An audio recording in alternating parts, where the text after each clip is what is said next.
So welcome everyone.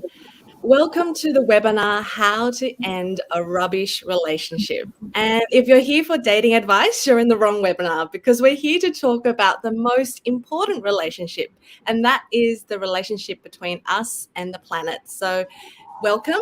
My name is Anita Vandyke. I am an author, medical doctor, and also most importantly, a custodian of this planet that we call home. And we have some great panelists today, which I'll introduce in a second. But I just want to begin by doing an acknowledgement of country. So I begin today by acknowledging the Gadigal people, which is the land where I sit today, the traditional custodians of the land, which we meet today, and I pay my respects to their elders, past and present. And I extend that respect to any Aboriginal and Torres Strait Islander people here today. And so I just want to introduce my panelists today. First one being Sara Rickards, who's a regenerative designer, peer-reviewed author, keynote speaker, and impact analyst in sustainability, eco-footprinting, design, transformative education, and also systems change. She is an environmental engineer and a biomedical scientist who has spent over a decade working in the sustainability sector. So welcome.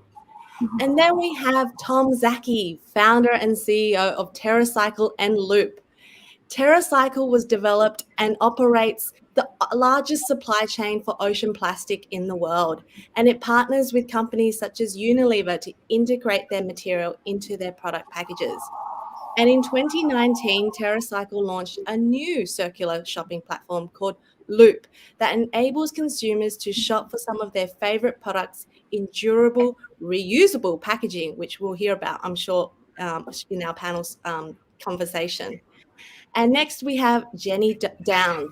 She is a researcher and a waste specialist, and she has a deep understanding of Australia's waste industry and unique expertise in application of behavioural insights to household recycling and other resource efficiency practices.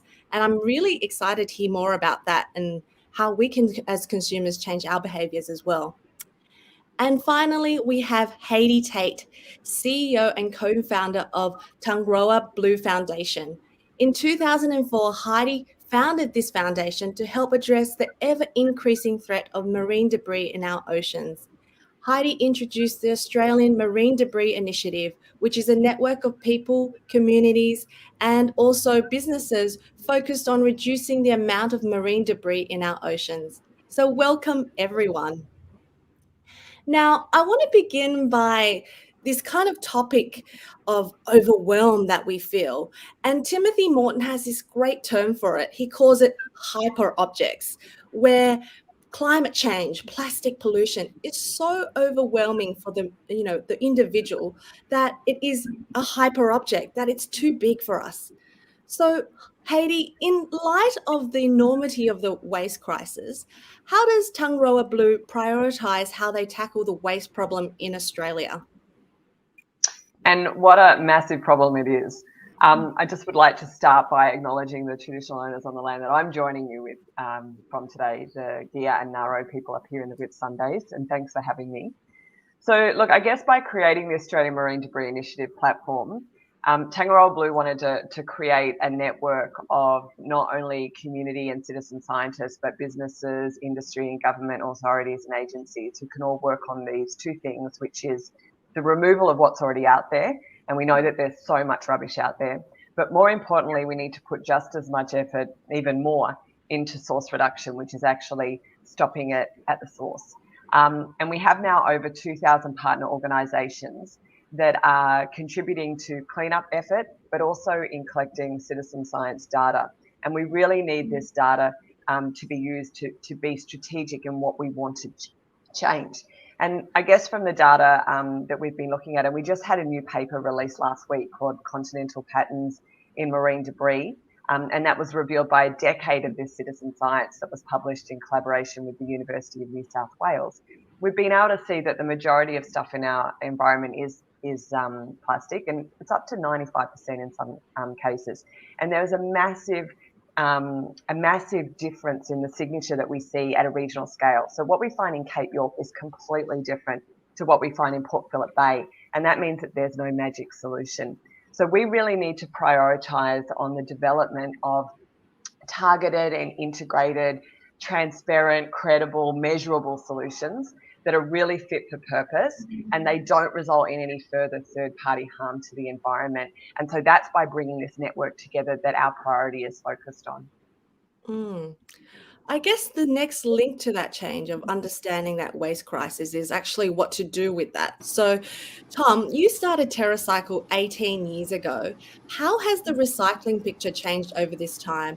And do you think Australians will ever completely move away from recycling to reuse?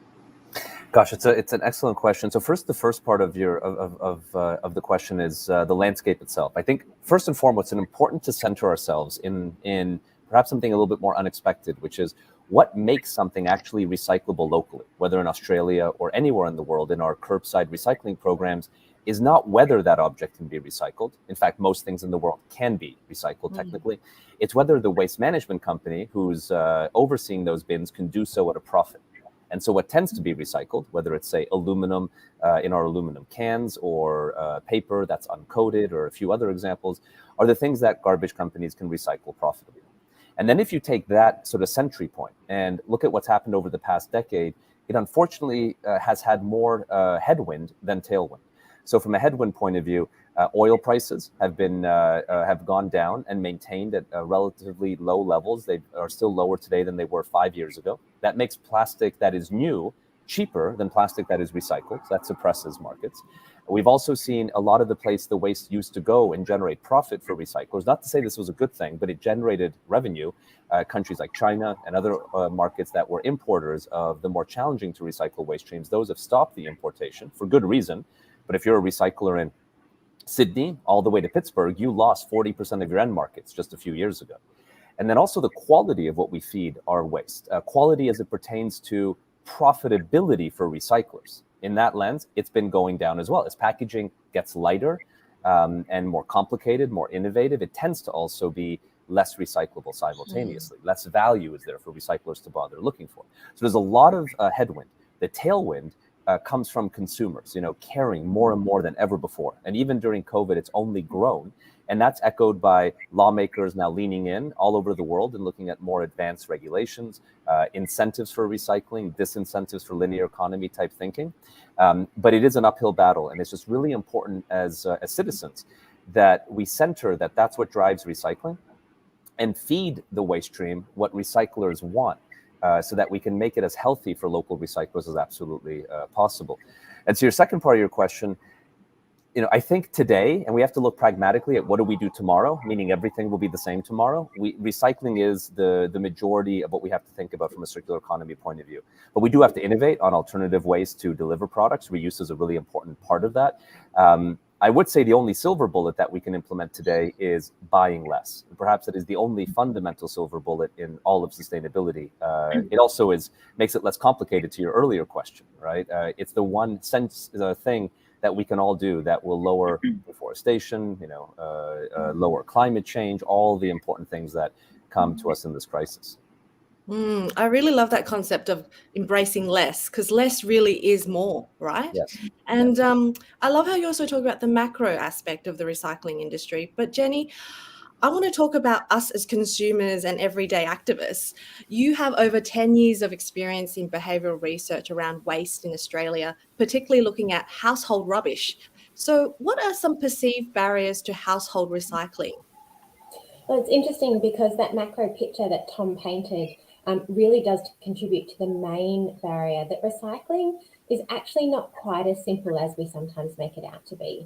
And that's because not only have the rules changed over time, as Tom said, for something to be recyclable currently, someone needs to want it to turn it back into another product. But also our technology has changed. So the ability to make much more fit for purpose packaging also makes that packaging more complex and more difficult to separate back out into its component materials, which is what recycling needs. We need to get all of the paper over here separate from the plastic, separate from the glass, separate from the metals. And so also the technology to sort has become more improved. So you've got these things that are changing over time, but also our rules change depending on where you are. So if you're at home, the rules are different than if you're at work, than if you're a public place, but they're also different depending on what council you're in, what services are available to you, what infrastructure is nearby. So what's recyclable in a capital city is different to a major regional town and different to, more regional or remote areas. And so somehow working out what you can do with the stuff in your household through the services that are available to you is actually that main barrier. And, as Tom said, we have the kind of curbside recycling bin that a lot of, most Australians have access to, about 80%, and most of the things that go in there, are fairly common. But we have a range of other programs starting to, come up, and TerraCycle is such a great example of that. And you need to know about those too. So there are lots of barriers in terms of time and space and things like that. But the confusion is not a consumer issue. It's not that consumers are confused. It's that the rules are confusing. I think that's a great perspective that you have on the household aspect. But I really want to now look at the environmental aspect of it. And it's Sara, or should I say Sarah? Sara? Yeah. Sarah, whatever works for you. So a lot of what you do is environmental regeneration and recovery. So in terms of what are the most damaging behaviours have you seen impacting on our environment in terms of consumer behaviours? It's a great question. I'd like to acknowledge that I'm joining from Nangabal country, and I'm so grateful to be here with all of you. I love that you've all touched on context. I think that context is so important for us to understand when we're talking about how do we just be in a place, how do we understand place, and how do we contribute to place as the custodial species. And so in terms of the most damaging behaviour, I think it's us forgetting that we are nature. And so if we remember that we are nature, would we create waste? Does nature create waste? How does language play into that? Naming it waste creates the issue because it says that that's what it is. We're now seeing people use the word resource, which is a great pivot and transition. But I heard someone talking about resources in terms of people the other day, and I felt a little bit icky about that. I was like, do I want to be a resource? Do I want all of you to be resources? Do I want our future generations to be resources? That still doesn't feel right. And so I started thinking about a more beautiful word, and I haven't quite found one yet, but I started just thinking about it in terms of, like things like assets and things that we actually like. How do we value something? But where I got to was like that sacredness of everything that belongs to this planet and of all of the individuals and us as a collective as well. And the only word that I know that kind of encapsulates that, which I've had permission to share with you, is a Palawa word, which is awara, which translates to sacred respect. And so if we had sacred respect for everything, then we wouldn't view anything as waste. And so with that, I think it comes our stories of consumption. I'm so curious as to, one story around our birthdays. We celebrate and get all of this stuff. What is that story? Like, why shouldn't we be contributing back to our shared mum on that day and seeing like the maximum impact and the regeneration that we could have on that day as opposed to consuming more stuff? And Christmas is coming up as well. Like, it's another opportunity for that and those narrative sort of pivots that we can collectively make to consume less things. And so, yeah, I think that's all I'll say on that. But that's what I think links to our human behaviours, is what we value, the language that we use, and the stories that we tell. Thank you for that. That's beautiful. And it really resonates with me today because it's my daughter's birthday. Aww. She's turning 3. And like you say, it's a birthday, but it's also a kind of a moment for giving a lot of gifts. And one thing we've done is actually made sure that she only gets what she needs, a read or a deed, so something she can do. And we've also made all her gifts secondhand. And I guess that leads me to my second question with you. Do you think it's up to the brands or the consumer or the governments to stop waste? Oh my gosh. Firstly, happy birthday to your daughter. I'm going to plant her a tree today, and if you're open to it, I'll send you a little picture so that you can show her. Thank you. You're welcome.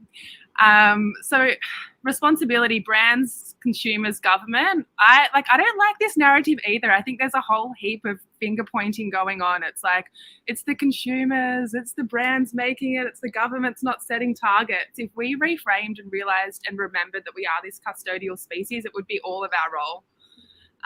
And there would be no finger pointing. But because we're not quite there yet and we're still in that remembering and reframing stage, I don't want to just leave it at that. I know that there's going to be brands here. We're all consumers. And there's people that we all have the ability to campaign and lobby and create change within the government. So if you're a brand, particularly a brand that's making things, if you're just purely in it for profit, I would think about your responsibility and your risk. You probably won't be able to exist as a brand in the future because you're not going to have the best staff wanting to work with you, and people are starting to call out this kind of this behavior when you're not actually contributing back to society, and you're having a negative impact in terms of all of the waste that you might be producing. And I just don't mean plastic by waste. I mean the entire supply chain of just like transporting things everywhere. And if you're a consumer, you have so much power. If we don't buy these things, then there's no market for these things to be created. So always remember that power when you feel a little bit powerless.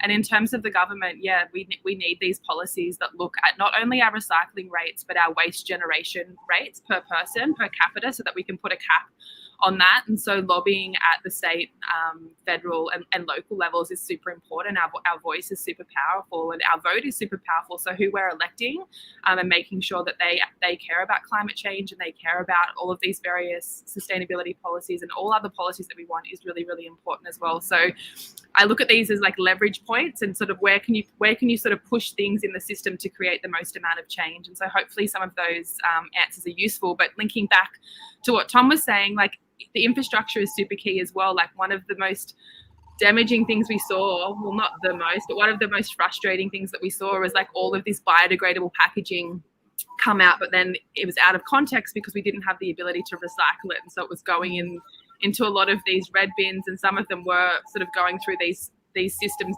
where they were saying that they were being composted, but because they had so much contamination, it wasn't going to, planting all of these trees and growing all of this food that we could actually eat, because it had little bits of glass and microplastic in it. And so how do we then look at how we transition our infrastructure so that we can actually create these circular economies, so that we're looking at, when we produce something, the entire supply chain of not just a circular economy, but a regenerative economy, and how we can actually leave this place better than how we found it when we arrived here.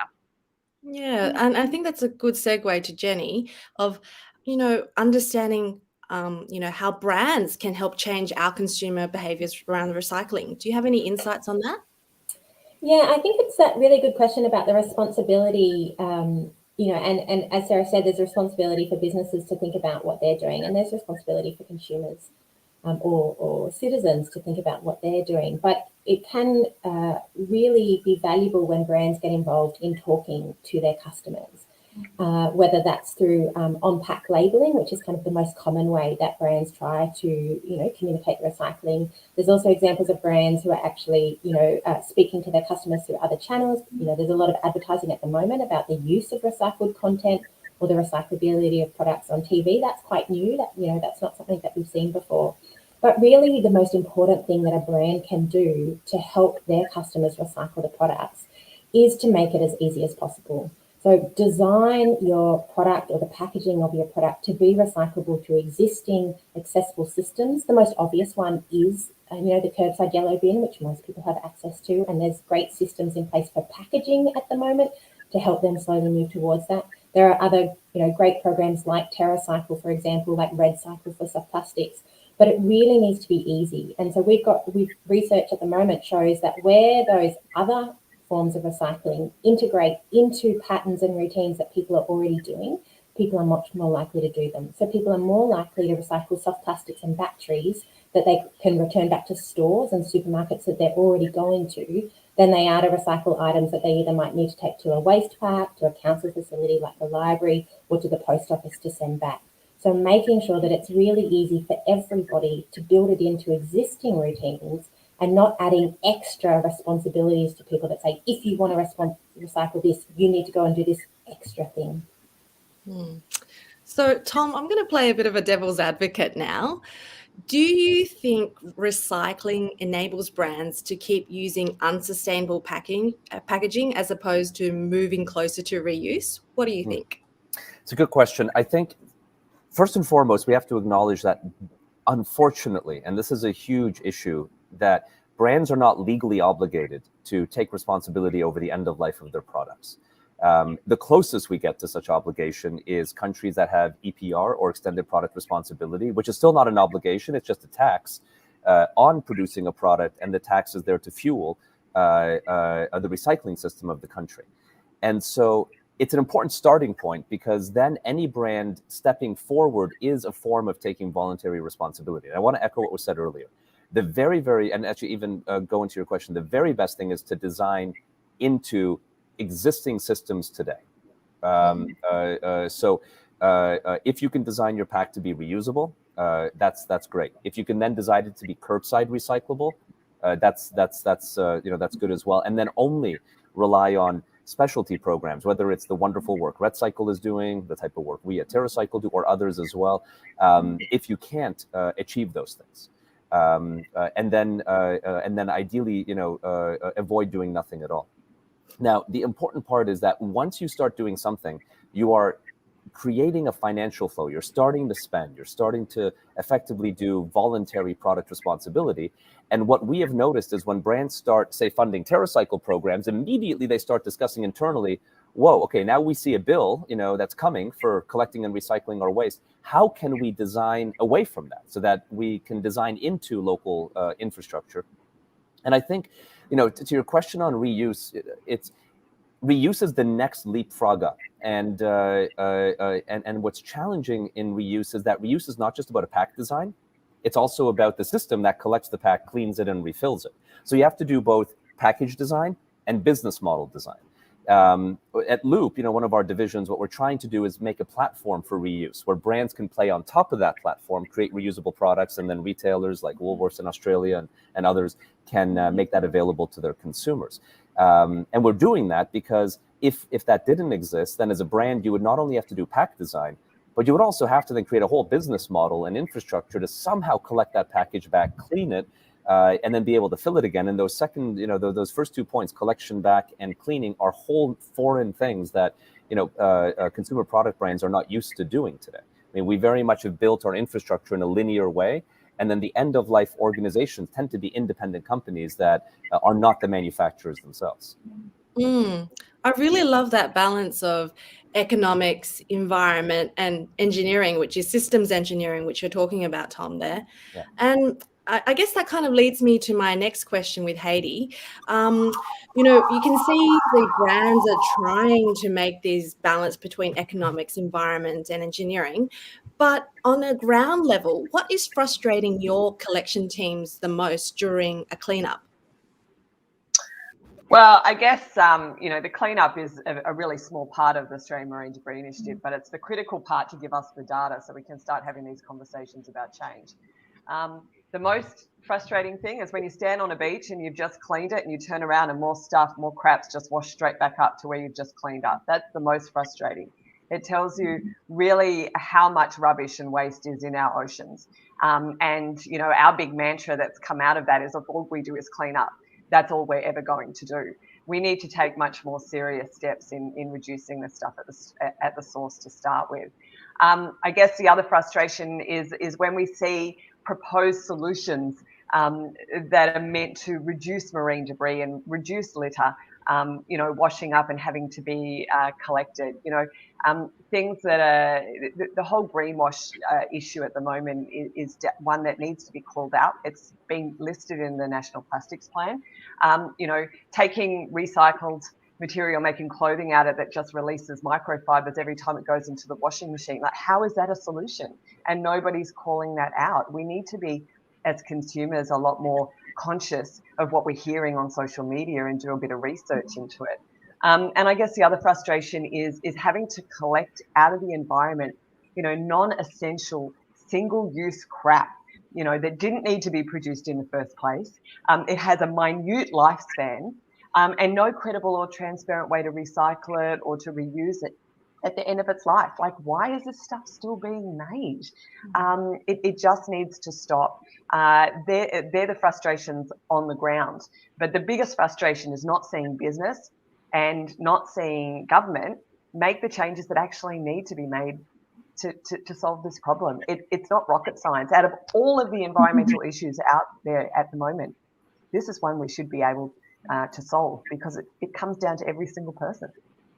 And you're so right, I see the problem as so overwhelming as a mother, but as a doctor, I find it frustrating as well, because firstly, the medical industry has a lot to do in terms of improvement in terms of plastic pollution, but also at the same time, I get frustrated when I see other people using what you call silly use plastic, this single use industry, which is not saving it for the industries that actually need plastic the most, which is the medical industry.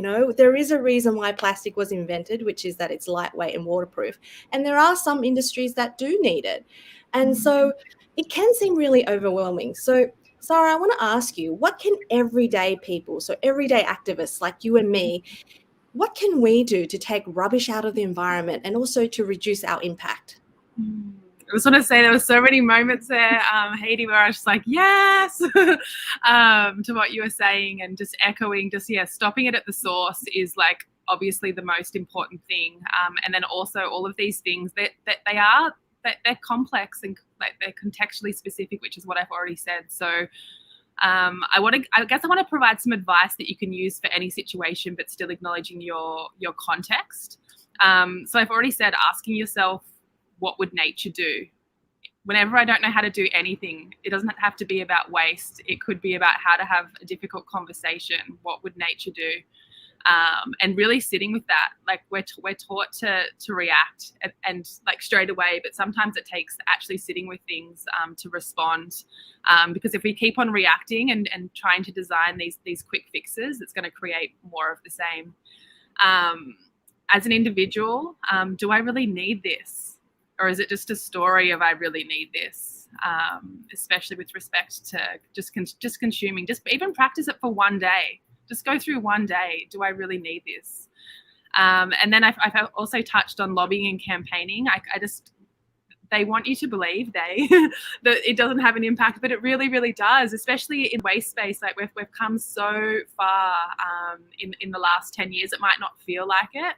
But now it's like it's cool to care, it's cool to go out on the weekend and to do these cleanups with Take 3 for the Sea and collecting all of the data and snorkeling and all of these things, and what the Sea Bin Project's doing, collecting all of the waste out of the ocean as well, and the Ocean Impact Organisation. So getting out and contributing to, we've all consumed stuff that has ended up in the ocean, whether or not we want to admit it or not. It's not necessarily that we're thrown it into the ocean, but it might have overflowed out of a bin or ended up there regardless. So it's up to all of us to collectively go out and contribute to our fair share of cleaning up.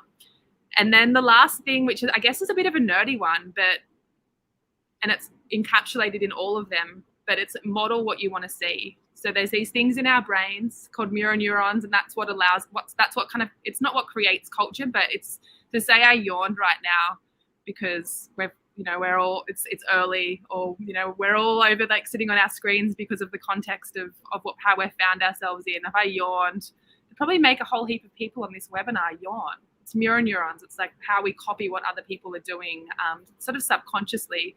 It's how babies, as far as I know, learn to walk. We don't hand them over an instruction manual and say, this is how you walk. They learn that by watching other people. So how do we model that? How do we understand that is our power? By modeling it, knowing that there's these mirror neurons in everybody's brain that then is going to teach other people how to do things differently. And so hold that as you walk through life. How can you just yes, we can get really frustrated, but how do you know that you have this power to create change just by literally living and breathing it and doing it, and just reframing some of these questions? Yeah, one of my favorite mottos is teach, not preach. And I think that's what you're emulating right there. And Heidi, let's talk about some good news stories now, because we've talked a lot about some bad news stories. So how have you seen communities, being affected by the change as a result of your cleanups? Look, every cleanup has an education and awareness component to it, and every item that they pick up has a story behind it. You know, whose hands did it pass through? Why did it end up there? And it transitions people away from being rubbish collectors to being citizen scientists and being part of the solution. And it's really empowering. And so a couple of examples of how data has been used locally to create change within communities through, you know, Tangaroa Blue Cleanup, and then the data collection, and then some basic analysis, and then a source reduction project. You know, the first one is one that we've been doing this year with the Townsville Stadium, and we've been working with them to reduce cigarette butt litter. Over 5 NRL games this year, we reduced cigarette butt litter by 71%. Now that's massive. Now, there wasn't one thing that worked. It was a collaboration between the stadium and us. There was a whole heap of surveying and really analysing how people were interacting with the space, and a whole heap of things that needed to change. So even a really complex issue like cigarette butt litter, we know it's the #1 issue internationally. We were able to get a massive outcome by really being strategic in what we implemented. And then by looking at something like as an industry model, you know, Operation Clean Sweep. So this is a program that was designed in the US by the plastics industry to reduce plastic resin pellet loss from industry. Now, we shouldn't be finding raw plastic on the beaches or recycle it on the beaches before it's been even made into anything. And it's just bad housekeeping. So by getting citizen scientists out there, monitoring their local environment, tracking this stuff back to the source, engaging with local government, with the EPA and with the industry to find solutions, we've been able to reduce the amount of pellet loss and nurdles, also known as, coming from the industry. You know, we need this to be an industry norm. And like I would put it out there, you know, Tom, let's get TerraCycle on as an Operation Clean Sweep partner in every single part of the supply chain. You know, this is how we shift the norm and make it better. And we need the data, but we need to monitor the data as well. And citizen science have a massive role to play on that, because they're out there. This is their communities. This is their patch. They want to see it better too. That's a good point. So, Tom, do you think these small changes can make a big impact? And also, do you foresee a future that is waste-free totally? I think only these small changes can make the impact in the end. I think we have to, you know how you mentioned earlier in the conversation, we were talking with the finger pointing. And I think it's really unfortunate when it's about saying, well, if I'm a brand, then it's the retailer or the government, or if I'm the government, then it's the brand and the retailer. If I'm the corporate, it's the consumer. If I'm the consumer, it's the corporate. I think what we have to do is we have to first look at ourselves individually. We can all make an action, and we can exercise our democratic right by voting for the future we want with what we buy, but especially what we don't buy. Perhaps, frankly, the most powerful exercise of democracy is that, yet we do it so blindly, constantly. And then we all likely interact with organizations. Either we work at them, or we are somehow a stakeholder of an organization, and then we can use that stakeholder right to try to push the organization in the right direction. And it's going to be these steps that are going to move it, to a solution, not necessarily sort of big, lofty goals into the future. We have to just sort of, chip away at this one step at a time. It's an interesting question. About the waste-free future? Why I would look at that optimistically, because the modern idea of waste was only invented in the 1950s. Right? In the 1950s, we commercialized a huge amount of complex materials that have made our lives, I mean, even to your point earlier on medicine, have been able to improve lives all over the world. But nature has no systems for them, no natural systems for them to circulate them. And then we layered on consumerism. That's only 70 years old as a concept. I mean, think about what all of our grandparents, the type of lives they lived, and they were certainly smaller in all ways. And so this idea is a very modern concept, and it gives me a lot of hope that it can be a temporary concept, this highly wasteful sort of point of view we live in today. And that's because most of humanity never lived in such an ecosystem.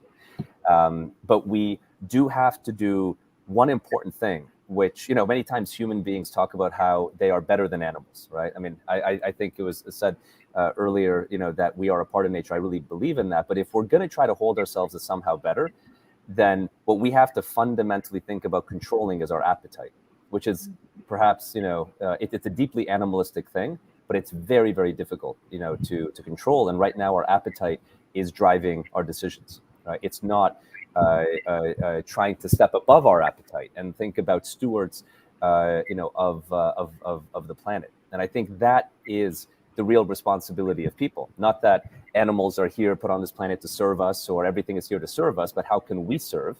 And that then establishes our right to be, in the position we think we are. But it's going to come down to immediate individual steps. And a good way to think about this, if you're just listening and thinking about, these topics are so immensely complicated, just next time you go shopping, everything you buy, imagine 2 more of that object, whatever it is, will appear tomorrow. The one to replace the one you bought, and one to signify the trend that that's what people want. And whatever you didn't buy, one less will appear tomorrow. And maybe you'll shop differently if you think about it that way. I really love that. This hunger and appetite for more has ended up in this kind of point of crisis. So Jenni, what do you think will it take to end all this rubbish relationship? I think it really draws on, what everybody's been saying. I think in the end, I'm a behavioural scientist, and what we know is that everything comes down to choices that people make in the end. If we're talking about, consumers, obviously that makes sense. But if we're talking about organisations, there's always a person or a group of people in the organisation that ask a question, that say, hey, why are we doing this? Is this the right thing? What else could we do? Even in government, there's still a person that asks the question, responds to pressure. So there's people behind everything. So these small changes that we've talked about, that really is what adds up. But at the same time, I think, we talked about that, how big this is, the overwhelm. It's really about people taking that, finding that one thing they can do, not thinking that they have to do everything. But we shouldn't be leaving it up to individual people to work out what that thing they can do is in the midst of all of the other things that they're going on. There are a lot of us that specialise in this, that it's our jobs to actually make sense of this. And I think we need to take that systems level view and look at what are all the things that are contributing to this. And because if we go back to that question and say, okay, as consumers, it is our responsibility to care. What we find when we talk to people is everybody cares about this, just about everybody cares. But when we dig into why they're not doing things to meet, how much they care, it's because there's so much else going on in their lives. And if you think about, needing to, buy less, use less, you're actually working against a system that is designed to make you want stuff. So if you've ever, tried to catch a train where you're running down the escalator once people have already got off, you're trying to push through all the people who are going in the opposite direction. They're all bumping you, pushing you. They're angry at you because you're in their way, or they're trying to get them. That's what it's like. I read, a couple of years ago, a really alarming statistic that says in the US, the top 10% of graduating psychologists in the US go into advertising. So the top 10% of people who understand how our brains work, how we make decisions, go into the business of making us make decisions that are bad for ourselves and bad for the environment generally, right? That's what we're individually operating against. So we really need to take this system level and say, who can make changes? How can they make those changes easy? How can we make the systems work for people so that it's not each individual person fighting against the system, fighting to find space against all the other responsibilities and competing priorities that they have in order to work out how do they change things. I think the coffee cup is a really great example. So many people are dependent on coffee. That's a different, story about, the world, but it is currently a fact. And most of our coffee comes in disposable cups. So if you want to do something about that, the main message that you get at the moment is that either, you could stop drinking coffee, or you could take the extra time to have it in a cafe. So you've got to find time in your busy life, or you could go and buy a reusable cup, and you could make sure that you take that cup with you, that you make sure that your cafe will use it in COVID, that you take it home, that you wash it, that you don't spill the drips into your handbag or, wherever you're carrying it in, right? So all that responsibility. Or people can get together and say, actually, that's really hard for every individual coffee maker to take that extra effort. And they can introduce a system whereby you don't have to do that. It's a system that, works. So you get given a cup, but you take it back next time. Like Tom said, who washes those things? Return It is a really great example of food packaging in Victoria at the moment, where you can get your food in packaging that you return. So you're not fully responsible for that. And that's what's also really great about Loop. You know, we talk about reusable packaging. That's a system whereby you can integrate it into what you're already doing. So I really think that it's important for each of us to look at ourselves, and that could be our family life, it could be our workplace, it could be, you know, our citizenship and how we're voting for people. Just find one thing that you can do. But also there are people, I think, who do have greater power to do some of these things by virtue of the responsibilities that they have. And it's up to us who are in that space to really take that system level and say, how do we make this easy or easier for people so that it's not everybody fighting against a system that's trying to do the opposite? Yeah, I love that. I love that visual kind of image of us as consumers taking the low hanging fruit. So doing, you know, bringing our coffee cups and things like that. But the trunk of the tree is the policy and the businesses and the organizations who actually have to build foundations for us to be able to do those low hanging fruit activities. So I think now is a good time for any Q&As that the audience may have. And I think Alice might give us some questions through the private chat. But I also have some follow-up questions. We have a few more minutes. And so I want to just flip the conversation to things that we're excited about, new opportunities and new innovations that are coming up. So Heidi, I want to start with you. What are you excited about in the next coming years for your organisation? Look, when Tangaroa Blue first started in 2004 and I was talking about marine debris, people thought I was talking about driftwood. So we've come a really long way since then, and that's kind of exciting, that this is in the mainstream media that we're talking about ocean plastic, we're talking about solutions. There's a global treaty on plastic pollution being talked at an UN level. So, the fact that we're all talking about this issue now is really exciting, and there's attention on it. So I'm excited by that, and I'm hopeful that these opportunities and these platforms and frameworks actually start to find credible solutions that actually start to solve this issue. I think that, going on the point of making things easy, that is something that's being looked at a lot of levels as well. And that enables more and more people to get on board to make these little changes. And all the resourcing and resources are out there, and the information is out there for people to make really good decisions. So for me, I think that the biggest thing is just making sure that the right information is out there for people to make good consumer choices.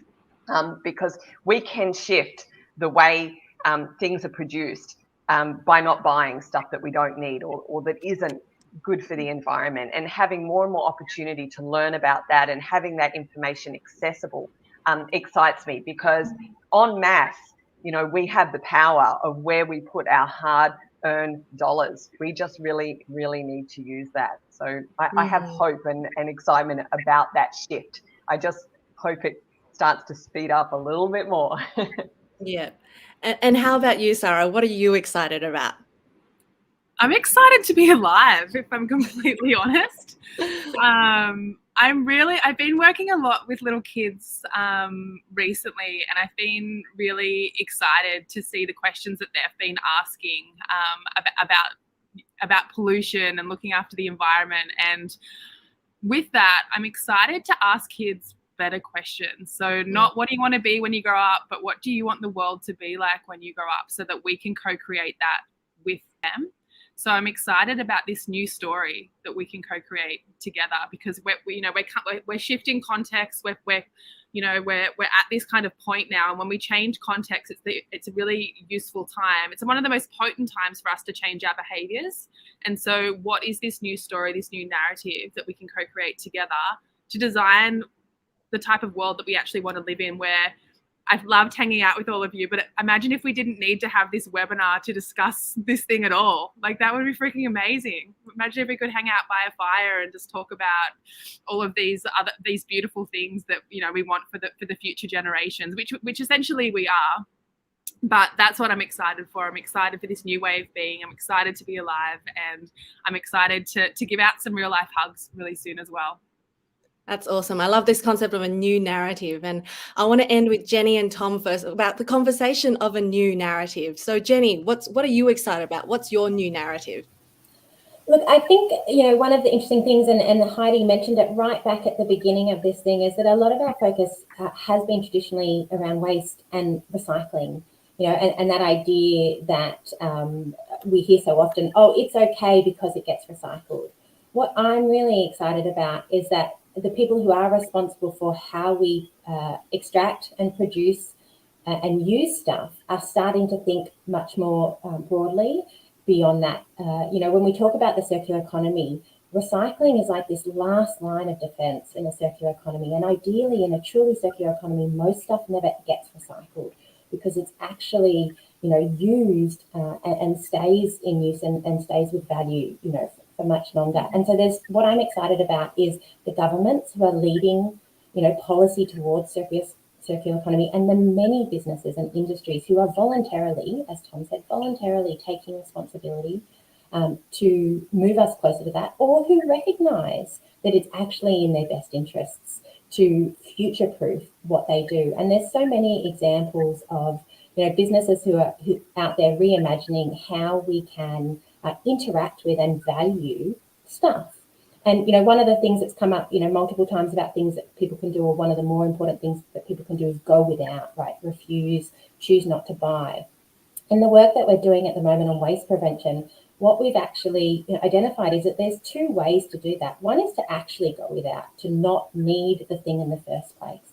But the other way is actually to avoid taking ownership of something personally, but instead to share it, whether that's, borrowing it from the business who owns it and looks after it, but you get to use it for a little bit of time, whether that's sharing it amongst a community. So there's actually a whole range of initiatives around ways that you can do that, ways that you can actually access the things that you need without having to take ownership of it. And if you don't take ownership of it, you don't reach this point where you have no more use for it and it can get thrown out. And so I'm excited to see those become much more widespread, much more accessible and available to people so that people can reduce the amount of stuff they buy without actually having to, go without to deny things that they want. And I guess that's a really good ending point, Tom. We do have a question from the audience, so we'll answer that first, and then we can answer the question of what you're excited about too. So Catherine Higgins writes, what happens to all the TerraCycle boxes when they get to the warehouse? How are they sorted and recycled? It's a great question. Thank you, Catherine, for asking it. So whether it's our consumer-funded programs, the TerraCycle Zero Waste boxes, or brand retail-funded programs like our national recycling programs, the waste comes to local warehouses where we check it in, we weigh it, so we can do really good tracking on what came from when or what came from where, excuse me. Then we open up the boxes and we do first a manual sortation. That's really picking out things that were not intended to be put into that box to begin with, say like the wrong item. Now, if we do have a recycling program for that non-compliant waste, we will put that in the recycling program, so we always endeavor to. And if it's something we don't have a solution on, then we would dispose that material. Then we collect until we achieve a critical mass. Typically, depending on the waste stream, it's anywhere from 10 to 20,000 kilos of that material. And then from there, we go into the recycling process. Now, mind you, this is going to be different waste stream by waste stream. We work with a lot of fantastic independent vendors who do different parts of the process for us. In many cases, we fund and install processing lines, especially if it's complex waste, like say cigarette butts or dirty diapers. And typically the process starts with not a manual separation, but a mechanical separation in the recycling process. So we are typically shredding the material, cleaning off any residual content. Think like cosmetics would have residual cosmetics on the inside, or food packaging, crumbs and oils and whatnot. And then through various technologies, infrared separation and others, we separate into as many different material classes as we can. The more separation we can do, the better, which also goes to why in designing simple is much, much better for recycling than designing complex. And also things that can come apart versus things that are difficult to come apart. And then from there, once we've gotten into all the separations we can possibly separate into, typically, multiple types of polymer or plastics, different types of alloys, fibers, natural materials like woods and so on. Then we make those into raw materials, which are then moved to manufacturers who use those to make new products. And each waste stream has a slightly different sort of path along that, but that's the general approach to how do we recycle these various waste streams.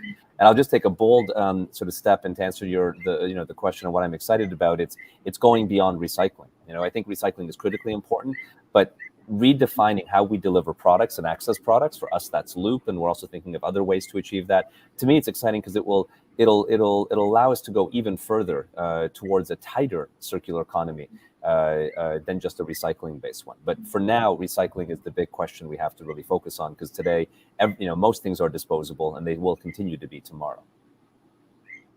Great. I'm so happy to hear that, recycling, and you're excited about that as well. And I think we just have time for a couple more questions, which is great. So we have Carolyn Hart asked, how do we tackle planned obsolescence in products? So electronic components that don't support older phones, or computer operating systems that become waste. I think, Jenni, you wanted to answer that as well. Thanks, Anita. It's a great question, and it's a really good example of what I was talking about, where a system works against people.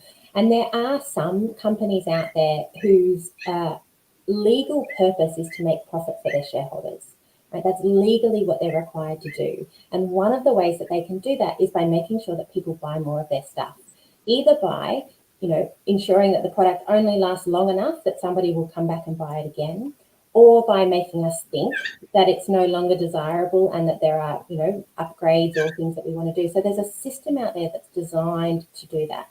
Now, there are multiple ways that we can think about that, but as Tom said, one of the common approaches to that is what we call extended producer responsibility. That's when the government gets involved in these decisions that companies make, and they either put regulations around things like minimum standards. In the European Union, there are minimum standards about how long certain products have to last. There can be taxes on products that say, that the company has to actually pay a certain amount of money based on every product that ends up in the waste. So there's really legislation that can help shift entire industries and companies towards that.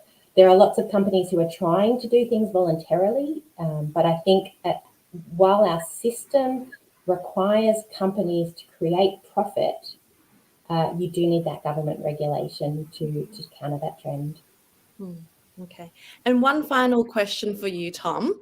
Lisa asks, I was wondering what happens to your product once it has been recycled. So where does the plastic from the oral products go, and the metal from the razors, etc.? Is it sold on to another company, or what happens to it? Yes, typically exactly right. It will go to another company who makes it into another product. Our dream, and we are able to execute this in some cases, but not all, is that it goes back into what it began as. So I'd say, just to be very fair to that question, probably 1% or so of the waste we collect goes closed loop back into the same product or package it started at. But in most cases, it's going to go to some other object. And this is because materials tend to degrade through the cycle. A good example is paper. Paper has the fastest degradation curve. You can usually, if you recycle paper, get at most 7 uses out of it. You get, from bright white paper, say, to newspaper, to corrugate, to toilet paper, and then that's about it. Polymers or plastics would be the next on their cycle, and then usually glass and alloys are the ones that have the furthest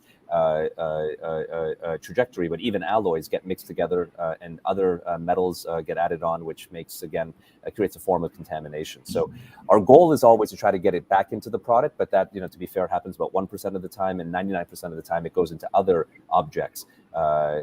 Could be toothpaste tubes into playgrounds, or other conversions like that.